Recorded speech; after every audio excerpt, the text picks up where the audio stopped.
Hi friends, ఎలా ఉన్నారు? ఈరోజు మనం ఈ వీడియోలో కార్తీక పౌర్ణమి నాడు చేసే కేదాయేశ్వరుని వ్రతం గురించి ఒక చిన్న కథ ద్వారా తెలుసుకుందాం.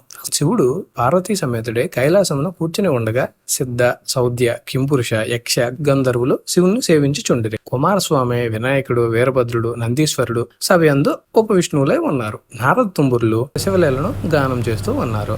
అట్టి ఆనంద కోలాహలంలో భృంగిరెడ్డి అనబడు శివభక్త శ్రేష్ఠుడు ఆనందం పులికితుడై నాట్యమాడ సాగిన. అతడు వినోద నాట్యగతులతో శివుడిని మెప్పించుచుండెను.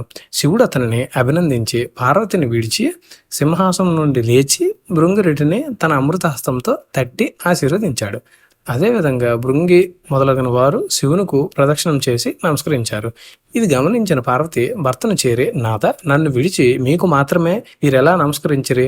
ఆటపాటలతో మిమ్మల్ని మెప్పించి మీ నుండి నన్ను ఎట్లా వేరుపరిచిదిరి అని ప్రశ్నించను. సదాశివుడు సతీమణి పార్వతిని దగ్గరికి తీసుకొని